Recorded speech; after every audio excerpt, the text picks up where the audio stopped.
Ayahnya menjadi acuh terhadap agama dan mulai meyakini sekte sesat bernama Freemason. Ia terserang penyakit TBC yang cukup parah. Cilakanya, ternyata imam ini kabur bersama dengan uang-uangnya. Menyimpan perkara dalam hati merupakan sikap penyerahan diri kepada Tuhan secara utuh. Karena dialah yang mengizinkan masalah itu hadir di hidup kita. Halo teman-teman semua, welcome back to Rock Reward Orang Kudus edisi 21 November.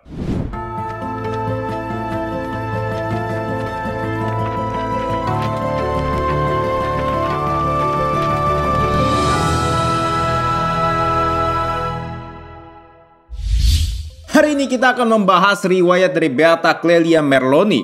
Sebelum kita mulai, silahkan di-share dulu video ini supaya semakin banyak orang dapat hidup kudus lewat teladan para santo santa.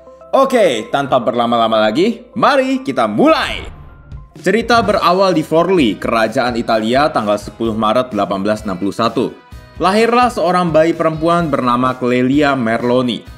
Sayangnya di usianya yang baru 3 tahun, Clelia harus kehilangan ibunya sehingga nenek dari pihak ibunya menjadi wali baginya. Ayahnya kemudian menikah lagi di tahun 1866 dengan seorang perempuan bernama Maria Giovanni Boeri. Mau tidak mau, Clelia yang malang harus berhadapan dengan seorang ibu tiri. Tapi, kalau teman-teman berpikir seorang ibu tiri itu jahat banget, ternyata tidak dengan Maria. Maria bersama dengan nenek kandung dari Clelia mengusahakan yang terbaik untuk menanamkan nilai-nilai kekristenan dan rasa cinta pada Tuhan kepada Clelia. Mengejutkan ya guys.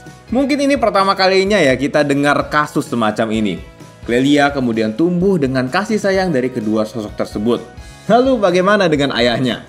Ayahnya fokus bekerja guys untuk menafkahi keluarganya.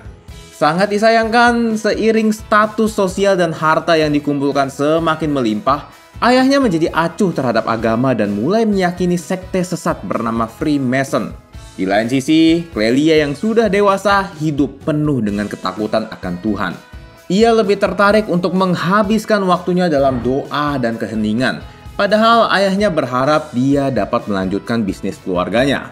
Lama-kelamaan di dalam hatinya muncul panggilan untuk menjadi seorang biarawati. Ia kemudian memutuskan untuk bergabung dengan Daughters of Our Lady of Providence di Como tahun 1892. Panggilannya ini semakin diteguhkan ketika di dalam biara ia terserang penyakit TBC yang cukup parah. Seluruh komunitas kemudian berkumpul dan berdoa novena kepada Bunda Maria Immaculata untuk kesembuhannya. Ajaibnya guys, ia bisa sembuh dari penyakit ini loh. Emangnya apa sih yang istimewa? Orang minum obat aja juga sembuh kan? Wait, sebentar. Dilansir dari website Fakultas Kedokteran UGM, penyakit TBC hingga bulan Maret 2020 menempati peringkat pertama penyakit paling menular dan mematikan di dunia loh guys. Ini di zaman yang modern aja yang sudah canggih alat-alat kedokterannya masih peringkat 1. Bagaimana 1 abad yang lalu? Pasti jauh lebih mematikan lagi kan? Jadi penyakit ini bukan penyakit yang kayak batuk, pilek bisa sembuh sendiri ya guys. Nah, setelah kesembuhannya, ia mulai terpanggil untuk membentuk perkumpulan biarawati religius yang didedikasikan kepada hati kudus Yesus. Dengan terang Roh Kudus, ia memurnikan panggilannya ini dan menemukan kalau ia dipanggil untuk membawa kasih Kristus yang lembut kepada orang-orang miskin, yatim piatu, janda, dan orang-orang yang ditinggalkan. Perkumpulan biarawati ini kemudian didirikan tanggal 30 Mei 1894. Dengan nama Kongregasi Para Rasul Hati Kudus Yesus atau ASCJ di Viareggio, Italia. Sambil memimpin kongregasi baru ini, Suster Clelia terus berdoa agar ayahnya yang masih ateis mau tergerak kembali kepada Kristus. Lewat doa-doanya yang tekun itu, akhirnya ayahnya tergerak untuk bertobat dan meninggal dunia dengan tenang tahun 1895. Ayahnya meninggalkan warisan yang bisa dibilang cukup banyak bagi Clelia. Kalau teman-teman di posisi Clelia, uangnya bakal teman-teman pakai buat apa yo? Menyumbang ke orang miskin? Atau buat liburan? Atau beli tas, laptop, atau barang-barang branded? Kalau Suster Clelia, ia menggunakan harta warisannya ini untuk memperluas karya misinya guys, yang waktu itu baru berumur kurang lebih setahun. Waktu itu ia mempercayakan harta warisannya kepada seorang imam yang bertugas sebagai administrator dari kongregasinya. Cilakanya, ternyata imam ini kabur bersama dengan uang-uangnya sehingga kongregasinya benar-benar ada di titik bangkrut guys. Suster Clelia yang malang terpaksa harus menutup banyak karya misi, bahkan banyak suster yang meninggalkan kongregasinya. Ia difitnah sebagai penyebab utama bangkrutnya kongregasi. Ini udah kayak jatuh terus ketimpa tangga guys. Malang banget loh beneran dah.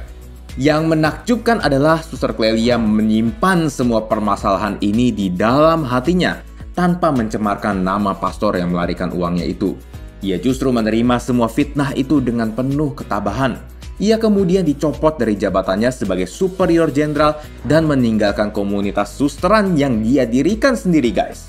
Suster kemudian hidup di pengasingan selama 13 tahun dan berdoa untuk kongregasinya.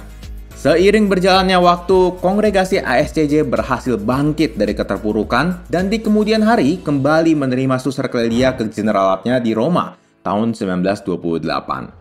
Di tahun-tahun terakhir hidupnya, Suster menghabiskan waktunya dalam kesendirian dan doa yang intim dengan Yesus. Ia meninggal dunia tanggal 21 November 1930 dan dibeatifikasi oleh Paus Fransiskus tahun 2018. Teman-teman, menakjubkan ya kalau mendengar kisah hidup dari Beata Clelia.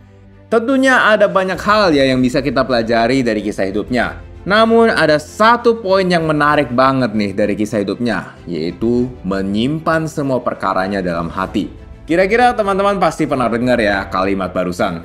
Yap, tindakannya ini ternyata meneladani sikap yang dilakukan oleh Bunda Maria di Lukas 2 ayat 19 dan 51. Oh iya, pernah dengar tuh.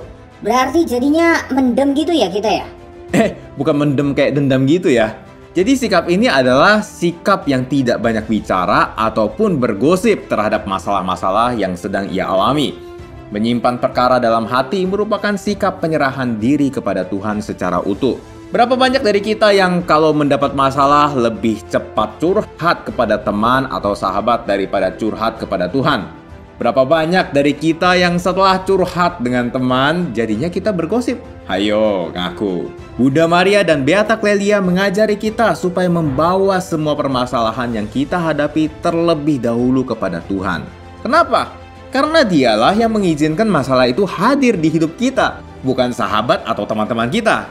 Jadi selayaknya kita bertanya kepada Tuhan terlebih dahulu, Tuhan punya rencana apa atas diriku? Sikap ini juga sekaligus menunjukkan kalau diri kita tidak berdaya guys. Kita hanya makhluk berdosa yang penuh dengan kelemahan. Jadi biarlah semua permasalahan ini kita selesaikan hanya bersama dengan Tuhan.